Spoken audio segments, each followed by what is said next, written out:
Depois da recuperação judicial da Oi de mais de 50 bilhões de reais de dívida, agora existe a possibilidade de que uma estatal chinesa de telecom vai comprar a Oi e tem um medo rolando aí de a China tá comprando tudo, que é infundado, eu quero conversar disso. Porque agora voltou essa vibe de nacionalismo protecionista extremamente disfarçada, por enquanto confinada no não pode vender pra China porque tem que ser nosso, porque Brasil, blá blá blá, porque daí a gente vai passar pros comunistas.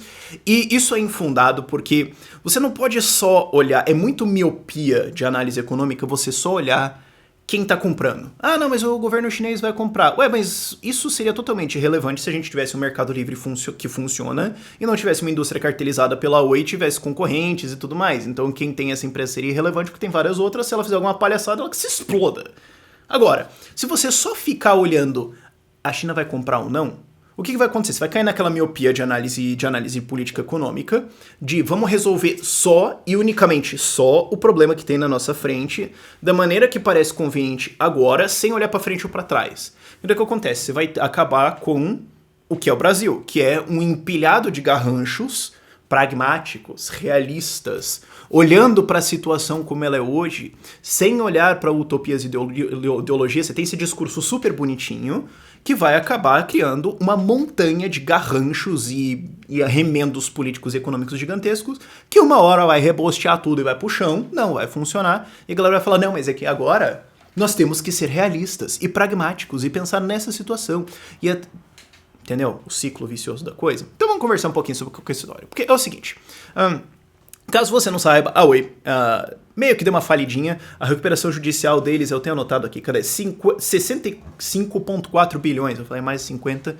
65,4 bilhões de reais que os caras estão devendo. Né? A empresa faliu, não tem como pagar essas porcarias. E agora os credores, né, que emprestou dinheiro pra empresa, tá se matando lá tentando resolver o negócio. Que, cara, você acha que reunião de condomínio é uma dor de cabeça, cara? Imagina uma reunião de condomínio valendo 65 pila, cara. Uau! é uma dor de cabeça. Isso aqui é o quê?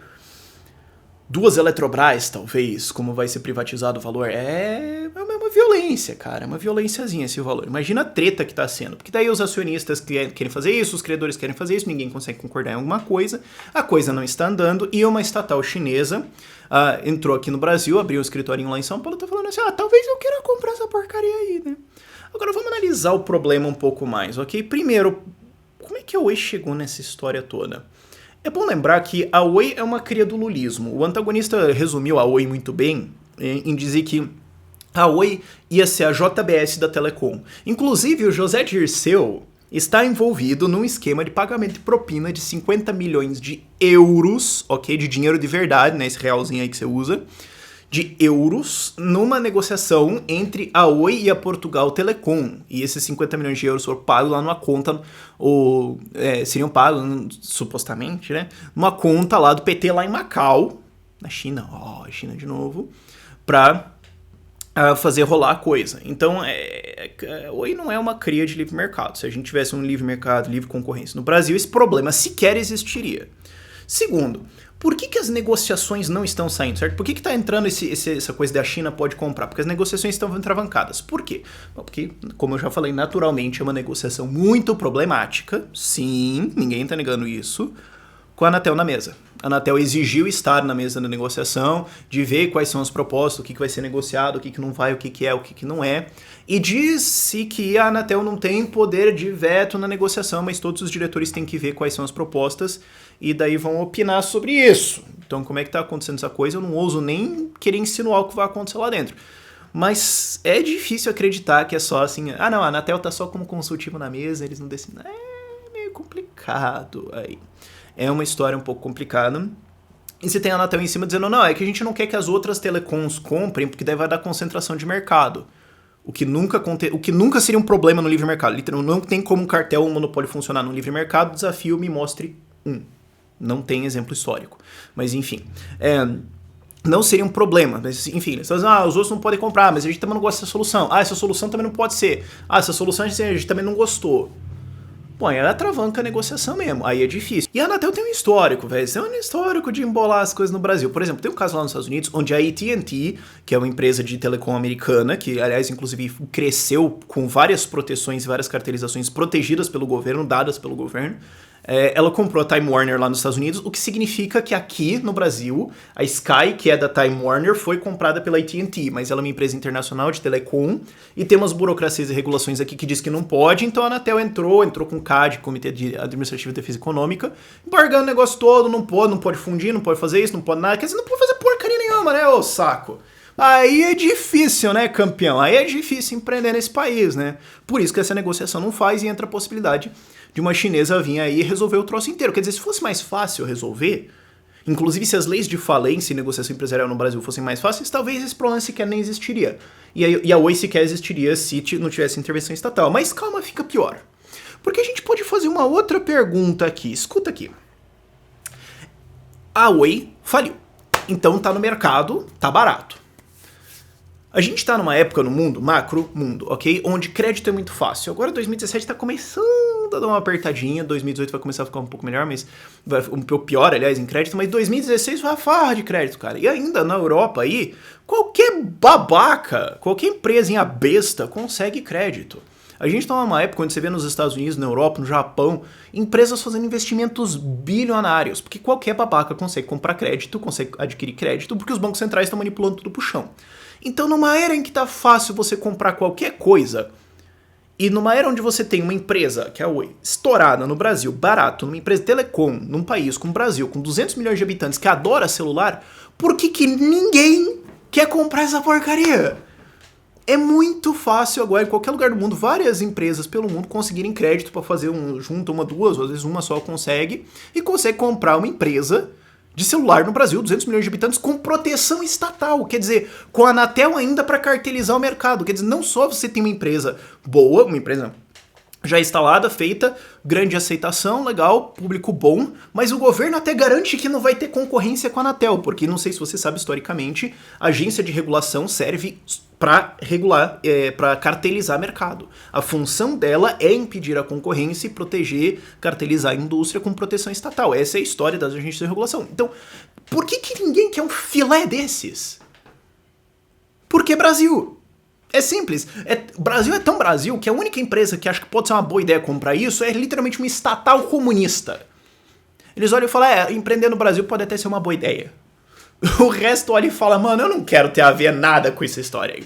Te faço uma pergunta muito simples pra gente elucidar isso aí. Eu não sei quanto que vai custar a compra da Oi. Mas digamos que você tivesse dinheiro pra isso. Você compraria a Oi? Você ia tocar tudo no Tesouro Direto, né? Seja sincero comigo. Você ia tocar tudo no Tesouro Direto e encostar, meu amigo. Por isso que ninguém quer comprar essa estrovenga. Porque o que acontece? Você compra essa porcaria, aí você abre a sua empresa, aí chega na Anatel e fala, olha, mas as coisas que você vai fazer tem que passar aqui pelos nossos diretores, que são políticos, que eles têm um envolvimento político e eles mudam frequentemente. Então o seu investimento aí de alguns bilhões de dólares vai depender da vontade de algum punhado de caras que não estão realmente interessados em fazer a sua empresa funcionar. Eles estão pensando assim em dano para a sociedade e outras coisas. Isso que assim, você pode dizer que até esses caras agora, eu não tô querendo ofender esses caras que são os diretores agora, nem sei quem são os caras, dane-se. Mas pode ser eleito aí, digamos, um Lula, e daí o cara troca os caras tudo lá. E daí você, né, se embarcou um pouquinho, né, meu filho? Aí fica um pouco difícil. Resta que a única empresa que tem interesse em comprar isso é uma estatal chinesa que fala, é um país atrasado, atravancado, super burocrático e corrupto. Temos expertise, temos experiência na área, a gente sabe operar. Então assim, não adianta você só ter a miopia de ficar olhando, mas a China vai comprar Oi ou não. Meu filho, primeira coisa, a Anatel tem que acabar. Tem que acabar. Abole. Mas o que a gente vai pôr no lugar? Nada. Eu adoro essa. Não, mas aqui daí o médico ele vai tirar o câncer do paciente. O que ele vai colocar no lugar do câncer? Nada. Abole a Anatel. Fecha. Acabou. Ok? Mas quem que vai dividir as ondas de transmissão? Homesteading. Princípio de common law. O primeiro que transmitiu é dele, pronto, acabou. Vira propriedade privada. Qual é a dificuldade? Isso já foi feito extensivamente nos Estados Unidos. Funcionou lindamente até que as empresas resolveram cartelizar o troço e criar agências de regulação e mudaram a decisão, né? Olha só, um pouquinho de história econômica pra você saber. Vai ver a história da AT&T nos Estados Unidos, virada do século XIX pro XX. Você vai aprender umas coisas sobre como realmente funciona a regulação estatal, qual é a função disso. Mas enfim. Primeira coisa, a Anatel tem que acabar. Segundo, empreender no Brasil é mais difícil do que empreender na República Islâmica do Irã. Isso tá no índice lá de facilidade de fazer negócios do Banco Mundial. Tem que acabar isso, né, meu filho? Se você tem concorrência, se você não tem agente de regulação pesando em cima, se você tem uma lei fácil de lidar com esse negócio, vai ter uma concorrência tão desgraçada que se a China comprar um negócio, você fala, tá bom, compra, exploda-se. Não só vai ter ela, como vai ter concorrência, vai ter outros querendo comprar, vai ter tantas que você fala, dane-se, se os caras compraram, se for ruim, vai embora, exploda-se. Aí que se torna o troço irrelevante. Agora, tá, digamos que você impede a China de comprar. Seja lá quem for que consiga pegar a Oi, vai ter um direito protegido pelo governo, regulado via toda a regulação do troço, toda a burocracia em cima de explorar você. É só que a gente tá discutindo se quem vai explorar você vai ser um chinês comunista ou se vai ser um brasileiro canalha, se vai ser um francês desgraçado, se vai ser um... É isso. É isso que você tá discutindo. O que é uma discussão, desculpa, boba.